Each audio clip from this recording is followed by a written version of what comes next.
Semuanya, kembali lagi sama aku sama teman-teman aku juga yang lain.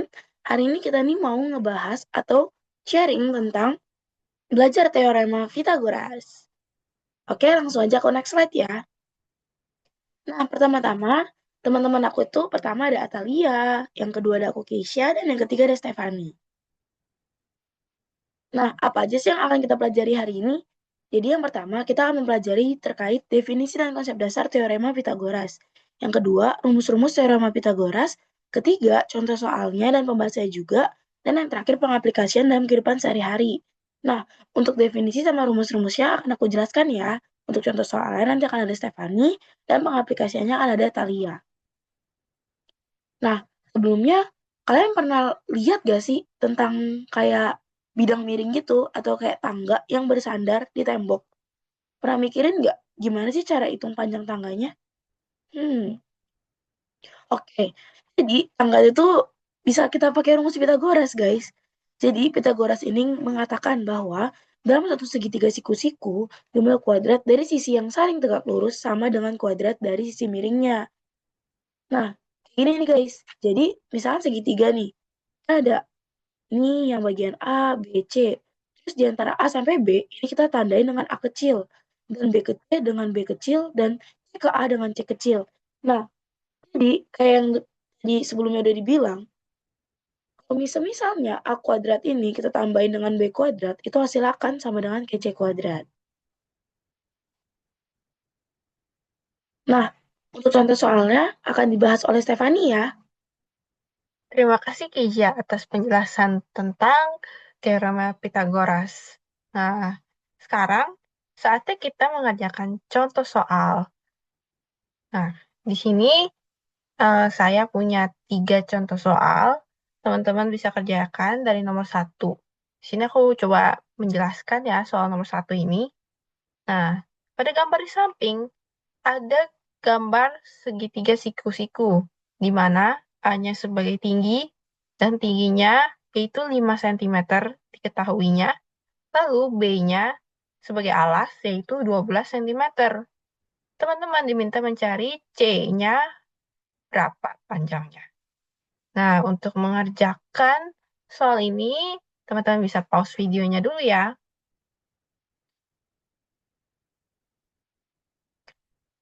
Pembahasan soal nomor 1. Nah, untuk mencari nilai C, kita bisa menggunakan rumus teorema Pythagoras, yaitu A kuadrat plus B kuadrat sama dengan C kuadrat. Nah, diketahui tadi tingginya itu 5 cm, maka kita bisa masukkan nilai A itu sebagai 5, dan alasnya itu 12 cm. Kita masukkan B sebagai 12. Nah, kita cari C-nya. Kita hitung 5 kuadrat itu 25, 12 kuadrat itu 144. Lalu kita tambahkan menjadi 169. Karena masih dalam bentuk kuadrat, kita harus akarkan. Jadi 169 di akar 2 yaitu 13. Maka panjang C adalah 13 cm. Kita lanjut ke soal nomor 2. Dina ingin menyeberang sebuah taman berbentuk persegi panjang. Panjang taman adalah 30 meter dan lebarnya 40 meter. Jika Dina berjalan secara diagonal dari satu sudut ke sudut lainnya, berapa meter jarak yang ditempuh Dina? Untuk mengerjakan soal ini, teman-teman bisa pause dulu ya videonya.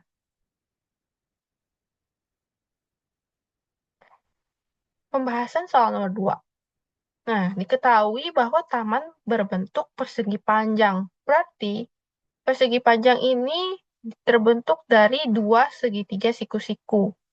Maka panjang dan lebarnya juga sebagai sisi siku-sikunya. Diagonal taman itu berarti sisi miring dari segitiga tersebut. Nah, dengan menggunakan teorema Pythagoras, yaitu A kuadrat plus B kuadrat sama dengan C kuadrat, kita bisa memasukkan angka-angkanya untuk mendapatkan nilai sisi miringnya. Yang pertama itu ada alasnya. Alasnya diketahui 30 meter. Maka kita bisa masukkan A-nya itu 30 kuadrat ditambah Maksud saya A sama dengan 30, maka dikuadratkan 30 kuadrat ditambah B-nya yaitu tinggi dari segitiga siku-siku, yaitu 40 kuadrat. Nah, jadi kita bisa cari C-nya, 30 kuadrat yaitu 900 ditambah 40 kuadrat yaitu 1600. Ini ketika ditambahkan menjadi 2500, namun kita harus mengakarkannya karena hasil pertambahan tadi masih eh, sama dengan nilai C kuadrat, bukan sama dengan nilai C-nya saja. Jadi 2500 diakarkan menghasilkan 50. Berarti C-nya atau panjang dari sisi miring segitiga ataupun jarak yang ditempuh Dina yaitu 50 meter. Kita next ke soal terakhir, soal nomor 3. Sebuah tangga disandarkan pada tembok. Ujung bawah tangga berjarak 6 meter dari kaki tembok. Dan panjang tangga adalah 10 meter. Yang ditanya adalah, berapa tinggi tembok yang dijangkau ujung atas tangga? Untuk menjawab soal ini, teman-teman bisa pause videonya dulu ya. Oke, kita lanjut ke pembahasan soal nomor 3. Diketahui kalau tadi ujung bawah tangga dengan ujung bawah tembok berjarak 6 meter. Lalu panjang tangganya yaitu 10 meter, yaitu yang diagonal ini. Yang ditanya adalah berapa tinggi yang dapat dijangkau oleh tangga? Tinggi tembok ya. Nah, sekarang kita bisa menggunakan rumus teorema Pitagoras, yaitu A kuadrat plus B kuadrat sama dengan C kuadrat. Ingat, nilai C selalu adalah nilai dari sisi diagonal. Nah, karena diketahui alasnya, kita masukkan dulu 6 kuadrat tambah B kuadrat yang belum kita ketahui. Dan 10. 10-nya ini kan panjang dari tangga ya, yaitu sisi diagonalnya. Dikuadratkan juga. Nah, untuk mencari tingginya, maka 100 itu hasil dari 10 kuadrat dikurang 36, yaitu hasil dari 6 kuadrat. Kenapa dikurang? Karena 6 kuadrat harus dipindahkan ruas ke sebelah kanan. Jadi, B kuadrat berikan 100 dikurang 36, yaitu 64. Karena dalam bentuk kuadrat, kita harus akarkan dulu. Jadi, B atau nilai tinggi tembok yang dapat dijangkau, sebenarnya akar dari 64. Jadi, kita bisa dapat 8 meter tinggi dari tembok yang dapat dijangkau tangga tersebut. Oke, untuk topik dan pembahasan selanjutnya akan dilanjutkan oleh Atalia. Nah, sekarang kita masuk ke dalam bagian implementasi teorema Pitagoras dalam kehidupan sehari-hari. Pada sistem navigasi, teorema Pitagoras digunakan dalam metode triangulasi untuk menentukan suatu lokasi berdasarkan koordinat. Hal ini sangat berguna untuk menentukan posisi secara akurat, terutama ketika sudut yang digunakan adalah 90 derajat. Lalu di bidang arsitektur dan konstruksi, teorema ini juga membantu dalam menghitung panjang sisi miring, misalnya saat merancang atap bangunan yang berbentuk segitiga. Dengan rumus ini, kita bisa mengetahui ukuran yang tepat tanpa harus mengukur secara langsung.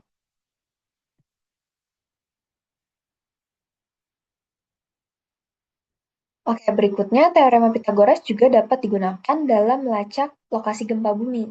Proses ini juga menggunakan metode triangulasi, tetapi kali ini tuh berdasarkan jenis gelombang gempa. Saat terjadi gempa, ada gelombang cepat dan lambat yang merambat ke berbagai arah. Nah, dengan menghitung perbedaan jarak tempuh antara kedua jenis gelombang tersebut, para ahli bisa menentukan titik pusat gempa secara akurat.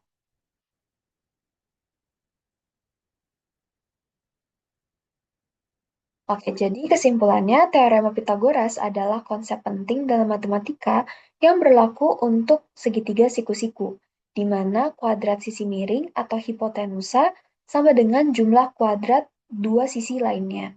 Dengan memahami dan menerapkan rumus ini, kita dapat menghitung jarak atau panjang yang tidak diketahui secara tepat dan efisien. Teorema ini juga dapat diterapkan dalam kehidupan nyata seperti arsitektur, navigasi, dan juga melacak titik lokasi. Dengan memahami teorema Pitagoras ini, kita tidak hanya mempelajari rumus matematika, tetapi juga melatih logika berpikir dan juga pemecahan masalah yang aplikatif dalam kehidupan sehari-hari. Berikut ini merupakan referensi yang kami gunakan untuk menyajikan materi teorema Pitagoras pada kesempatan kali ini.